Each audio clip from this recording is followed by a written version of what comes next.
Dacă vă întrebați ce Dumnezeu este bike-ul, este al 6-lea cel mai mare producător de mașini din China și are mai multe mini sub-branduri în subordine. La fel cum Volkswagen are Volkswagen, Audi, Seat, Skoda, așa are și bike. Bike, Beijing, Foton, Arc Fox și așa mai departe. Mai mult, au parteneriate tehnice cu Hyundai și cu Mercedes-Benz în China. Deci în China se vând Beijing Benz și Beijing Hyundai sau ceva de gen. Ei, și totodată Baiku este firma care a cumpărat Saabul și există un transfer de tehnologie și pe acolo. Deci este un brand cu istorie, cel puțin în China, care vine și ia cu asalt Europa. Și pentru că mașina asta are atât de multe nume încât m-am săturat să le țin minte, deci se numește Bike X35, Beijing X35, se numește Beijing X3 pe alte piețe și fiți atenți aici, se numește Senova X35 Shida, Senova Shida, Beijing X3, Tigard X35 în Iran și până Italia, dacă vedeți, vreuna din asta poartă sigla de Evo, automobilii Evo și 5, deci se numește Evo 5. Probabil vă întrebați, păi stai mă puțin, cum stă cu garanția, cum stă cu termenul de livrare, cum stă cu piesele, cum stă cu serviciul? Păi stă în felul următor, 2 ani garanție, se lucrează la o garanție ceva mai mare pe viitor cu producătorul și cu importatorul. Termen de livrare între 4 și 10 săptămâni, deci mult mai repede decât o mașină europeană. Pentru cineva care are nevoie de mașină urgent, e o opțiune.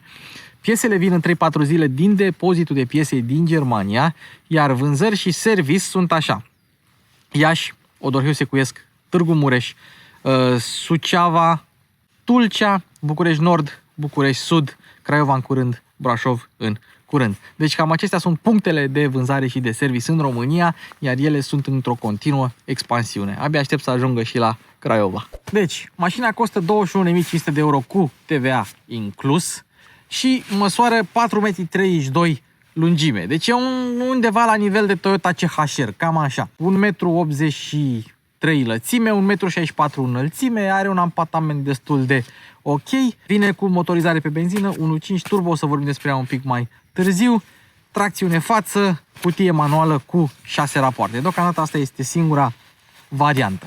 Hai să începem cu cheia. Asta e cheia, tip briceag, butoane pe spate, bike pe față și asta e cheia secundară. Vezi? Nu vă dă 2 chei la fel, vă dă o cheie fără butoane. Aici pare că ar avea 2 butoane, dar nu sunt. Da, e doar o cheie normală. Și dacă vă întrebați de ce port mânuși, afară sunt minus 3 grade. N-am cum să nu port.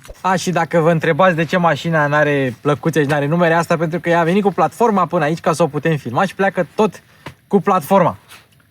Avem faruri full LED, fază lungă, fază scurtă, semnalizări cu bec, lumini de zi cu LED, gură de ventilație falsă aici și o grilă destul de mare după cum se vede, plus emblema asta de bike. Nu știu cum vi se pare, dacă vi se pare frumoasă sau urâtă, scrieți în comentarii și de curiozitate, în ce țară sunt făcute majoritatea produselor voastre electrice și hainele de altfel.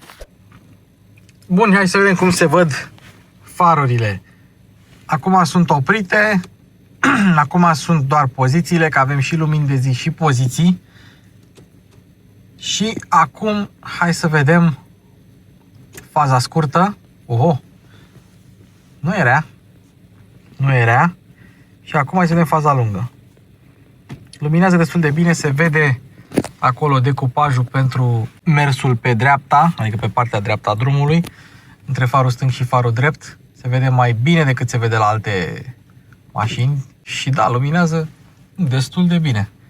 Nu prea am ce să îi reproșez așa. Nu, luminează foarte bine pentru niște faruri cu LED basic așa. Ce le face să lumineze așa bine, mult mai bine decât să zicem farurile de pe Daci, faptul că au lupă. Pot să concentreze lumina mult mai bine.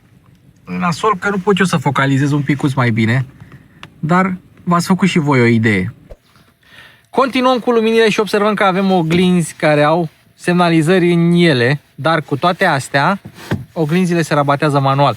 Ele se reglează electric din interior, dar rabatarea este manuală. Și dacă sunteți interesați de o alt fel de mașină sau de o mașină chinezească, aveți site-ul aici suvcars.ro sau pe Instagram suvcars.ro sau suvcarsbucurești.ro dacă sunteți din București. Continuăm cu luminile. Iată, stopuri LED 3D, semnalizări cu LED, Aici ceață LED și marș arier tot cu LED, doar că pe partea cealaltă. Dar n-avem șofer. Deocamdată la noi în țară nu este disponibilă versiunea care are și cameră frontală, dar avem aici în grila asta Piano Black, avem un loc unde ar intra camera. Și pe alte piețe aici scrie ori Evo, ori Beijing, depinde ce vrei tu să scrie, practic. Da, depinde și piața pe care se vinde. Dar la noi e bike. Deși nu se compară cu Duster-ul la gardă la sol și nu știm exact câtă gardă la sol are, pentru că nu avem informațiile oficiale, aici în față, dacă vrei să urci o bordură, ai 28 de centimetri de gardă la sol. Ceea ce, sincer, nu e deloc rău. Dar stai să vedeți în spate. Ștergătoarele sunt pe stil vechi, ceea ce e destul de interesant pentru o mașină nouă, și diuzele de spălare sunt aici sub capotă. Nu sunt integrate în capotă, sunt aici deasupra parbrizului. Uite și seria de șasiu. N-ați văzut prea des serii de șasiu care încep cu LNB. Avem o construcție clasică, da, McPherson în față, bară de torsiune pe spate, nu avem amortizoare adaptive, oricum la gama asta de preț nu găsești nicăieri amortizoare adaptive. Jantele sunt pe 16, există și o versiune mai luxoasă pe 17, dar nu e disponibilă încă la noi, deci avem 16, 205, 60, 16, o dimensiune comună, îți găsești anvelope destul de repede. Anvelopele sunt GT Comfort 228V1. Ori fi bune, ori fi rele. Sincer, acum am observat ce anvelope are, că nu știam, n-am apucat să mă interesez. Da, cred că sunt bune, pentru că nici chinezii nu vor să pună anvelope proaste pe mașinile lor în standard. Însă, ce vreau să vă arăt, ia, vină acum. Chestia asta, vedeți? Deci avem discuri pe față, discuri pe spate, mă rog, discuri ventilate pe față, discuri pe spate, dar fiți atenți aici. Prezoanele sunt cu șuruburi. Deci nu sunt cu nați din alea în care le bagi tu, sunt șuruburi, efectiv șuruburi, le deșurubezi. Pe când prezoanele normale, după cum știți, ele sunt cu totul și se înfiletează. Aici nu, ai șuruburi. Nu avem keyless. Se deschide ușa și observăm că ușa nu acoperă pragurile. Sunt modele în clasa asta care fie acoperă pragurile, fie nu acoperă pragurile. De obicei depinde pe ce platformă sunt făcute. Dacă sunt făcute pe platformă de turism, atunci nu o acoperă. Dacă nu sunt făcute pe platformă de turism, atunci e posibil să acopere. Da, hai să vedem. Pentru prima dată, după 9 luni, Nelu Ciocănelu, da? Material tare, tare, moale, moale, aici tare evident, aici tare. Și buzunarele, după cum vedem, avem buzunare decupate, n-ai voie să pui pahare, doar sticle, dar nu zice nimic de doze. Buzunarele sunt necapitonate și sunt de dimensiuni medii, nici prea mari, nici prea mici. Ok, în spate acum, cum se aude, deschiderea foarte largă. Chinezii pun accent pe spațiu în spate și fac deschiderile la mașini destul de mari. Ia să vedem materialele. Tare, tare, moale, moale, deci exact ca și în față. Nu găsești multe mașini în clasa asta care să aibă materiale moale în spate. Și din nou aici, materiale destul de tari și buzunare un pic mai mici decât găsești în față. Mașina vine cu 4 boxe, probabil 2 în față și 2 în spate. Că nu văd de ce ai pune suport și în față și în spate. Sau poate are o preechipare ca să poți să-i pui și boxe în spate. Am ascultat muzica, dar nu m-am prins dacă vine și din spate. O să verific imediat după acest cadru și vă spun. Dar hai să continuăm. Da. Avem bușon tradițional care se deschide la fel ca la mașinile asiatice. Din interior, din podea. Și un volum rezervor de 46 de litri.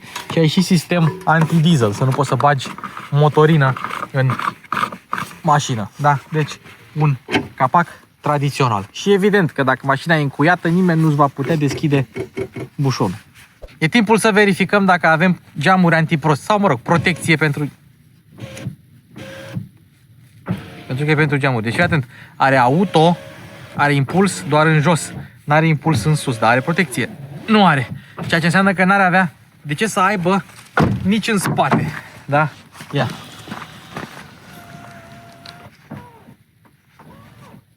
Da, n-are, dar ce interesant este că are motorașe destul de ușurele, ceea ce înseamnă că nu-ți vei prinde mâna. Deci nu avem protecții la geamuri, la niciun geam. Și apropo de boxe, că v-am zis de boxe, ia vină cu asta. Da?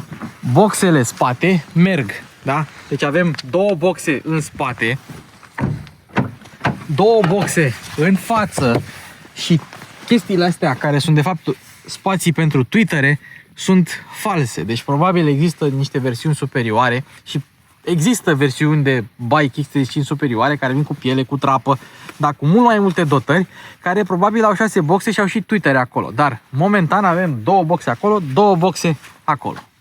Bun, hai să vedem un element de design. Deci avem dunga asta cromată care urcă și avem o dungă ce nu e cromată care o imită, știi? Să mai reducă un pic din masivitatea montantului. Dar îmi place că avem un geam aici. Aici e plastic, doar aici e geam. Țineți minte acest lucru.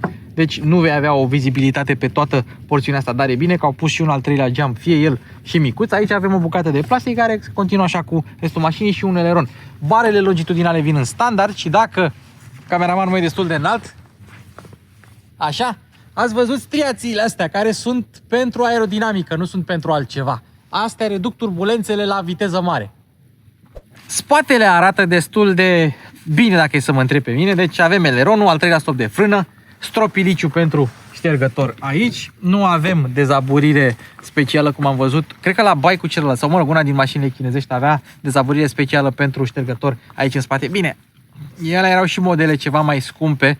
Asta e cam cea mai basic, e punctul de intrare în gama bike, dacă este să mă întrebați pe mine. Banda asta neagră care arată bine, emblema bike, stopurile le-ați văzut. Vopseaua pare destul de groasă. Avem bara asta din plastic. Dacă se întâmplă să o lovești sau să o zgârii, probabil că nu-ți pare rău, că nu e vopsită. Și observăm aici, între ceață și spate, avem un reflector întreg. Deci un reflector ce unește cele două porțiuni, care e foarte mișto. Traversează tot spatele mașinii. Țava de eșapament e aici, jos, în spate. Da? Și se vede și puntea spate, care e destul de groasă. Deci pentru o mașină atât de mică, puntea spate e destul de groasă. Hai să deschidem portbagajul. Se deschide manual. Are niște amortizoare mișto. Bun. Avem o copertină normală ca la majoritatea mașinilor din această clasă. Hai să vedem. Deschiderea, da, este de 90 de centimetri. Dar lățimea interioară e de 105. Cu adâncime de... Cât era adâncimea, bro? 73 de centimetri. Deci avem 105 cu 73. Spații de depozitare pe stânga, spații de depozitare pe dreapta. Ia, arată spațiile de depozitare. Așa. Și, ia uite, tananana, roata de rezervă. Iar podeaua asta falsă are aici, vezi, niște material din ăsta care seamănă cu zăpadă artificială, care are rol și de material fonoabsorbant, dar are rol și de reducerea vibrațiilor ca să nu zdrângăne podeaua atunci când mergi cu mașina. Dacă rabatezi bancheta, nu ai o podea plată, dar plană, ceea ce înseamnă că nu poți arunca obiecte voluminoase până încolo. Trebuie să le pui mai cu grijă.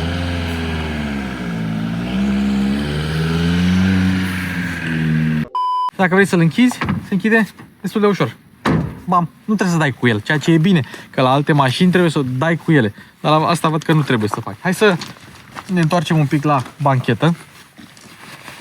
Observăm că dacă vrei să ridici bancheta, trebuie să tragi de centură, astfel încât ea să nu fie prinsă. Dar spătarul e destul de ușor și se rabatează destul de ușor, adică e o operațiune fără efort. Ceea ce e utilă la o mașină din asta de familie. Scaunele, da, o să vorbim un pic mai mult despre ele când intrăm la interior să vedem cum se simt. Dar ce trebuie să țineți minte? Au cusături galbene și hai să vedem cât de dure sunt, cât de rigide sunt. Dacă mingea ricoșează mult, ele sunt tari. Dacă ricoșează puțin, ele sunt moi. Nu prea ricoșează. Ceea ce înseamnă că scaunele sunt destul de moi. Și într-adevăr sunt moi, mai ales aici pe lateral, pe pernuțele astea laterale. Dacă vreți scaune încălzite, acestea pot fi puse după ce mașina este livrată. Pentru că chinezii au boala asta să nu pună scaune încălzite, dar se pot pune după ce mașina este livrată, la cerere. Bun, am deschis capota, avem protecție, avem antifonare, nu avem amortizor, avem bețișor, avem opritoare sus, opritoare jos. Totul este în principiu la vedere, în sensul că farurile sunt la vedere, rezervorul pentru lichid de propulsie este la vedere. Nu prea ai mult plastic care să-ți acopere componentele pe aici. Și înseamnă că ar trebui să fie destul de ușor de umblat în caz de ceva. Oricum, mașina este o mașină low cost, deci nici n-avea de ce să fie altcumva. Mașinile chinezești sunt și ele mașini. Ce înseamnă asta? Înseamnă că și ele folosesc furnizori tradiționali, nu neapărat cei chinezi în totalitate sau tehnologia din care se inspiră, tot de la producătorii tradiționali vine. Dovadă avem că avem componente făcute de Bosch, chiar dacă sunt făcute în China. Motorul este împărțit cu multe mașini chinezești, inclusiv cu bike-ul X55 și își găsește rădăcinile în fostul motor Mitsubishi 4A91 de 1,5 pe care l-am găsit pe Colt mai de mult, acum ceva ani. Este un motor așa, care are bloc din aluminiu, chiuloase din aluminiu, două axe, distribuție pe lanț, 16 valve, distribuție variabilă pe admisie. Capacul de la chiuloasă este din plastic, galeria de admisie este din plastic, majoritatea accesorilor sunt legate de arborele cotit și există mai multe versiuni pe bike X35. Ce înseamnă acest lucru? Deci motorul la bază se numește A151, da? Se vede. Ăla este aspiratul. Da? Dacă vrei versiunea turbo de 150 de cai putere, este A151R1. Însă, noi avem aici A151R2, care are puterea de la aspirat 116 cai putere și cuplu de la turbo, că evident avem o turbină monoscroll, adică 210 Nm cuplu. Mașina cântărește undeva la 1300 și un pic de kilograme, 1325, 75 pe acolo. Nu știm cifre de performanță, 0-100, știm doar că mașina prinde 180 de km pe oră. R2-ul ăsta este făcut pentru piața europeană, acolo unde emisiile te obligă să omologhezi motoare Euro 6 de full. Și astfel au făcut ei cum au făcut, i-au redus puterea la turbo, la R1 și au făcut R2-ul ăsta cu 116 cai putere și 210 Nm, cu cutie manuală în 6 rapoarte. Acum, probabil o să pot să vă arăt cum merge mașina un pic pe aici prin parcarea asta privată, dar mai mult nu. Din ce am observat, e destul de fâșneț. Interesant este că poți să pui GPL pe el și asta poate fi o mașină foarte bună de flote sau de taxi. De ce? Pentru că o să vedem la interior, are spațiu foarte bun pentru locurile din spate, așa cum au majoritatea mașinilor chinezești. Uleiul cu care merge mașina este un full sintetic 530 și puterea e dezvoltată la 5500, cuplu maxim pe o plajă destul de ok, 2000-4500 de rotații pe minut. Și prima revizie la mașina asta trebuie făcută la 5000 de km și după aceea avem intervale de revizii normale. Acum încă nu știu motivul, dar sper că la următorul clip cu o mașină chinezească care o să urmeze cât de curând să vă spun și de ce se face prima revizie la 5000 de km. Și dacă vă întrebați cam care sunt componentele care sunt făcute de Bosch, avem injecția multipunct Motronic făcută de Bosch, avem debitmetru făcut de Bosch, bateria e făcută de chinezi, la fel și pompa de vacuum care e făcută tot de o companie chinezească. Deci e un mix de componente pe mașina asta. Direcția electrică, nu știu dacă văd de cine e făcută, dar probabil asta e făcută tot de către chinezi. Hai să începem interiorul cu ceva mișto. Punem cheia, punem prima treaptă, se aprinde sistemul de infotainment, dar dacă o punem și pe a doua și punem contactul, ascultăm. Bluetooth is connected. Ceea ce e un lucru foarte ok în cazul în care ai telefonul în buzunar și nu vrei să știi dacă s-a conectat sau nu, îți spune mașina Bluetooth is connected, care e o chestie destul de drăguță. Hai să continuăm cu materialele. Nelu Ciocănelu intră în acțiune, da? Hai să vedem. Material moale pe bord. Material tare pe bord. Și arată a plastic cusut, știi? Dar nu e cusut, e doar plastic care e făcut să arate ca și când ar fi cusut. Aici, pe partea asta, care imită aluminiu, evident că nu o să dăm cu ciocanelul, că n-avem de ce. Dar o surpriză, volanul e din plastic. Mă rog, e din cauciuc. Da? Nu avem volan îmbrăcat în piele la versiunea asta. Și știți ce am mai observat? Când am fost în Republica Moldova și pentru cine n-a văzut episodul meu cu mașinile cu car spotting-ul din Republica Moldova, când am filmat ID4 de China, care era full, da, avea scaune din piele, n-avea volan din piele. Chinezii au ceva împotriva volanului din piele. Nu știu ce au neapărat, dar, mă rog, sunt unele mașini care vin. Celelalte modele Bike și cu Dongfeng de FSK-uri, alea vin cu volan de piele. Dar nu știu de ce astea mai low-end așa sau ID4 de China full nu vine cu volan din piele, da? Hai să continuăm. Material tare. Material tare. O, material tare și cusături adevărate, da? Deci avem cusături exact ca pe scaun aici. Cotiera moale, bun, cotieră moale. Deci un mix de materiale dure și moi și aici avem ceva ce imită aluminiu, ceva metal satinat. Oricum, arată bine per total și în clasa asta materialele sunt ok. Și asamblarea pare ok. Adică nu văd ceva care să fie ieșit din comun. Gata. Ia să arătăm și să fie și... Gata. Să fie și lumină multă.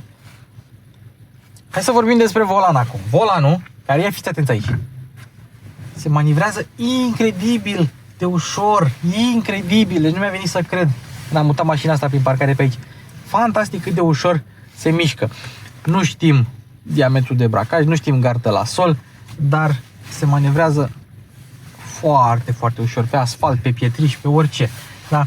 Avantajul este că se reglează pe înălțime, dar nu se reglează pe adâncime. Avem ceață pe spate, ceața pe față cred că e integrată în farele cu LED sau n-are deloc, cred că e integrată totuși. Și manetele se manevrează bine și au o greutate la ele, adică se simt de calitate, sunt weighty așa, sunt bine amortizate. În schimb, farurile nu sunt automate, trebuie să le aprinzi tu. Deci avem oprite, poziții și fază scurtă, fază lungă. Nu avem faruri cu auto, dar avem aici o rotiță prin care poți să reglezi farurile. Și butoane pe volan avem doar pentru telefon și audio, nu avem altceva, că nu avem pilot automat pe mașina asta. Și, ia să vedem, plastic aici, plastic ce imită metalul aici, volanul e subțire, se simte bine în mână, ușor de manevrat, e ok. Scaunele sunt destul de confortabile, adică mult peste ce oferă Dacia la banii ăștia. Deci, ai și suport lateral, sunt și confortabile, pernuțele laterale sunt moi, tetierele sunt moi, poziția ți-o găsești destul de ușor, evident scaune reglabile manual și îmi place că nu avem rotiță și avem o manetuță cu care poți să reglezi spătarul. Deci, scaunele, un plus la mașina asta. Dacă este să vorbim acum de minusuri, așa cum scrie și în broșură, avem airbag frontal în stânga, airbag frontal în dreapta. Aici, la versiunea asta, nu avem airbag. Deși avem loc pentru airbag și în spate avem loc pentru airbag, nu... Bine, e același... Nu e același, că unul e airbag lateral și unul e cortină. Deși avem loc, în mașina asta avem doar două airbag-uri, așa scrie și în broșură și, într-adevăr, aici trebuia să scrie airbag dacă avea airbag. Bun, acum hai să vorbim despre spații de depozitare. Aici încape un iPhone SE. Da? Buzunarele le-ați văzut. Aici avem spațiu de depozitare pentru diverse obiecte. Da? Aici mai avem un spațiu de depozitare așa pentru diverse obiecte. Aici poți să spui telefoane, acte, hârtii, ce vrei tu. Cotiera, da, are această tăviță care poate fi mutată și cotiera este absolut imensă și capitonată. Nu mă așteptam să fie capitonată, e capitonată cu ceva cauciuc și e rece, așa, se simte bine, foarte tare. Cotiera este o... Adică n-are arc sau ceva, dar e bine, unde o pui, acolo rămâne, bine amortizată cumva. Așa, și hai să punem și tăvița asta la loc. Și să arătăm și torpedoul, care e nici mare, nici mic, nici iluminat, nici amortizat, nici capitonat. Dar măcar e un torpedou acolo. Ce mai avem la mașina asta? Mai avem așa, lumini, la versiunea cu trapă, ăsta ar fi butonul de trapă. Avem parasolare care nu se extinge, care nu au oglindă. Avem o oglindă care se reglează manual pentru timpul de noapte. Și dacă tot n-am arătat, avem butoane geamuri, da? Impuls doar la șofer și doar în jos. Aici avem încuiere, descuiere mașină, blocare, geamuri spate și comenzile pentru oglinzi, reglabile electric. Ce n-am mai arătat și o să vă arăt acum, child lock-ul aici este manual, da? Deci nu trebuie să scoți cheia ca să-l pui. Deși ai putea foarte bine să ai cheie, să ai child lock cu cheie, pentru că neavând cheie din aia cu keyless, ai cheia oricum la îndemână că e briceag. Dar uite că îl ai manual. Tot ce înseamnă conectivitate la mașina asta găsiți aici. Două prize USB, unul pentru conectivitate, dar doar citește stick de USB, nu citește telefonul, și aici doar pentru încărcare. Ambele au fast charging și mai aici o priză de 12V dacă ai nevoie de așa ceva. Și acesta este tabloul de bord tradițional. Chinezii au o chestie să facă ceasurile destul de mici. Poate nu pare, dar ceasurile sunt micuțe așa și sunt drăguțe. În stânga ai temperatura, turometru, ecranul, vitezometru și cu combustibilul. Și vedem și kilometrajul, 17 km. Dacă dăm aici, vedem presiunea, tripul, trip B, consumul, media, average fuel consumption AFC și revizia, care se face la 5.000 de km și cât mai avem cu jumătate de rezervor. Și cât timp mașina a stat pornită. Evident că mașina a stat pornită și avem consum de 20, n-a fost resetat consumul ăsta niciodată. Și aici avem fault info, dacă avem vreo eroare. Și dacă avem none, te duci aici și dai back. Și ăsta este tot tabloul de bord. Puteau să pună butoane pe volan, dar s-au gândit că mai bine ai acest sistem mai simplu, așa că oricum, nefiind foarte multe informații, nu prea ai nevoie. Ce e mișto la tabloul ăsta de bord este că nu știu cu ce seamănă, deci jur că seamănă cu ceva, cu altă mașină, dar vreau să-mi spuneți voi în comentarii, am un lapsus fantastic. Buton de avarii, buton de oprire ecran, buton de back, buton de home, volum și mute, dacă vrei mute. Însă, climatizarea mi se pare absolut ingenioasă, pentru că ai aici temperatura și în ecran se vede, da, temperatura, high și low. Și aici avem ventilatorul, da?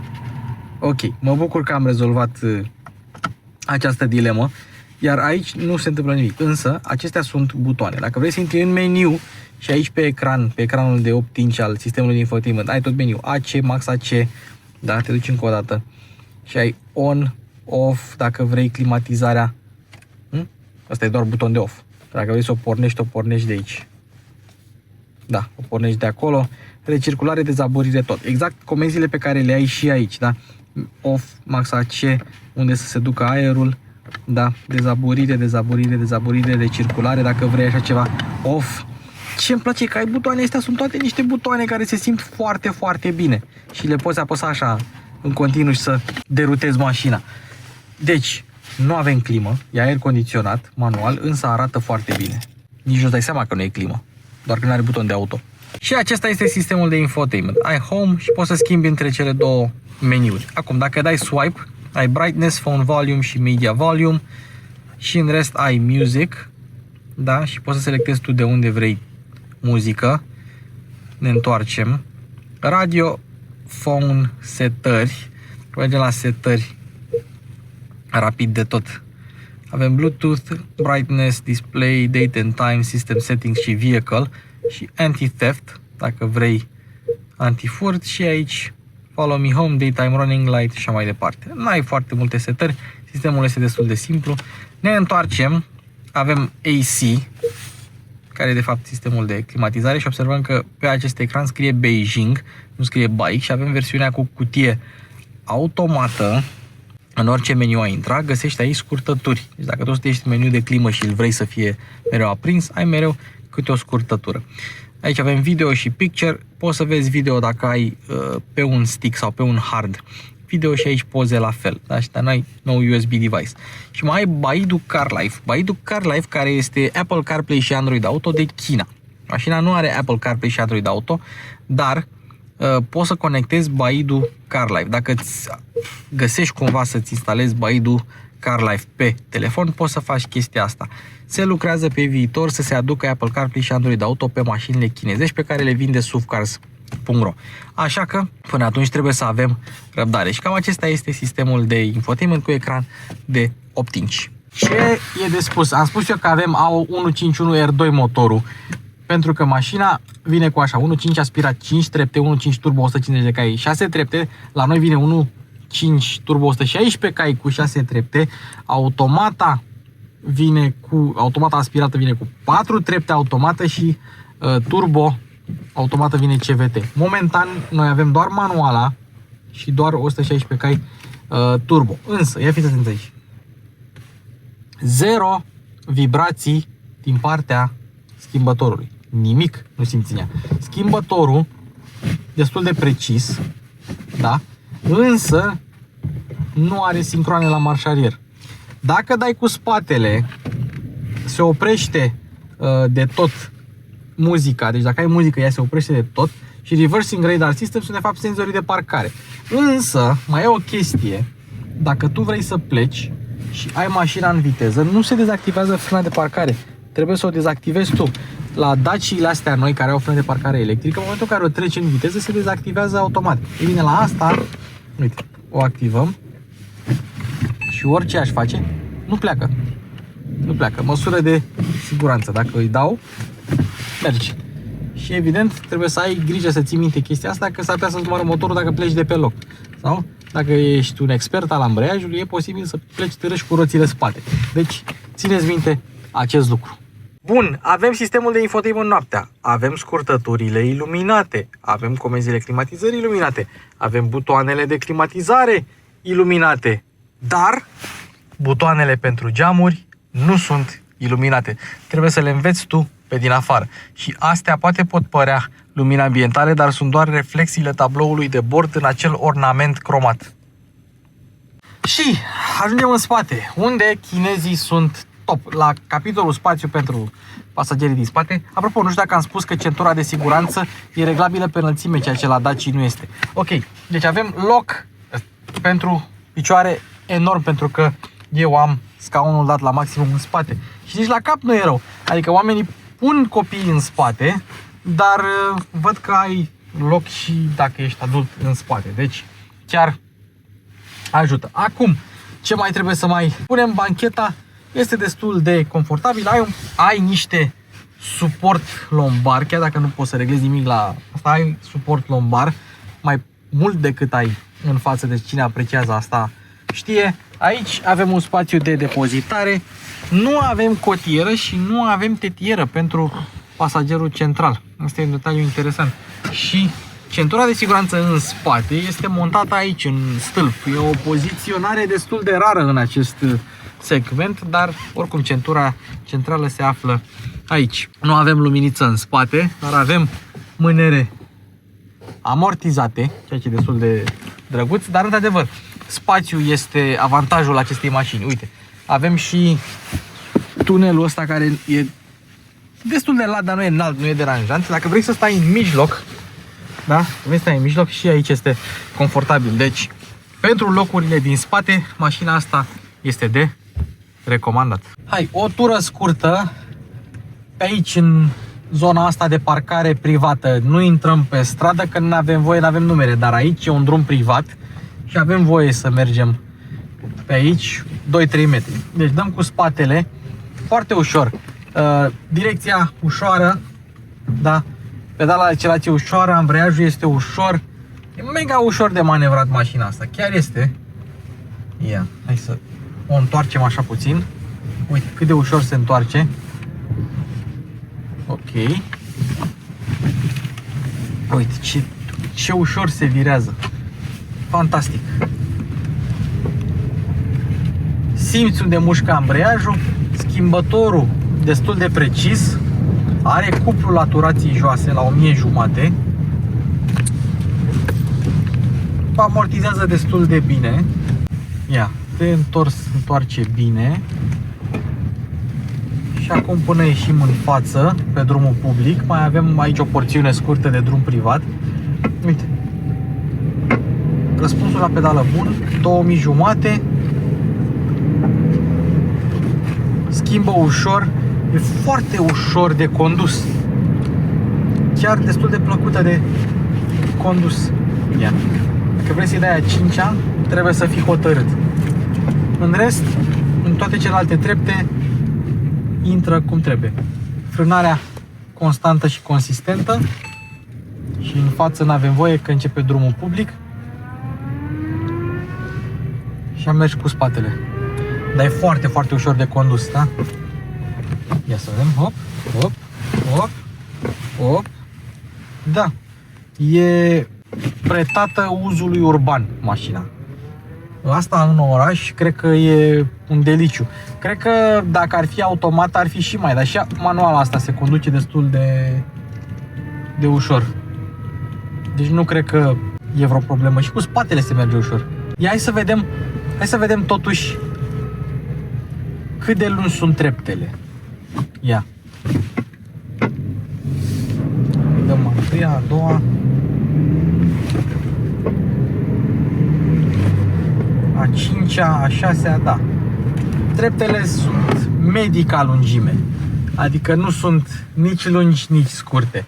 Să ai între 4 60 și să ai mașină cu 6 trepte la 2000 de ture, e ok. Deci 2000 de ture în treapta a 4 la 60 e ok.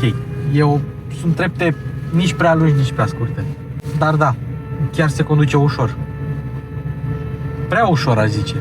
Nu pot să spun că am ceva feeling în direcție, dar simt un pic, nu foarte mult.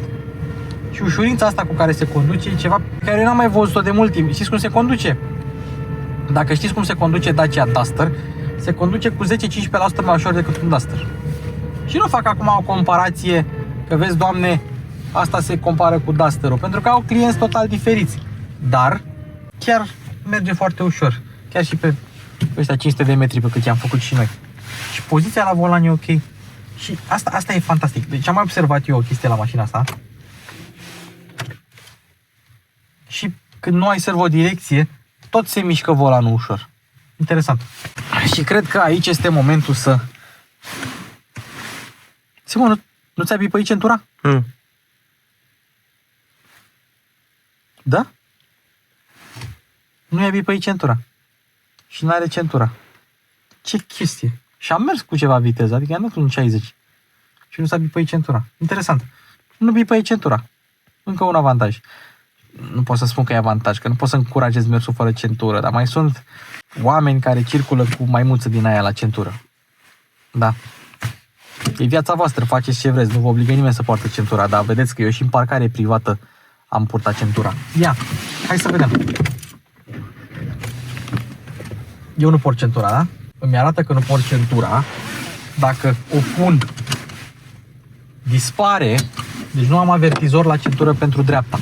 Dacă eu... Frate de parcare. Ia. Fasten seatbelt. Deci are doar la șofer. Nu are la pasager și nu are nici în spate. Vă dați seama că dacă n-are la pasager, n-are nici în spate. Dar are ISOFIX în spate. Pentru scaunele de copii. Deci e destul de interesant. Ciudați chinezii ăștia. Bike X35, doamnelor și domnilor.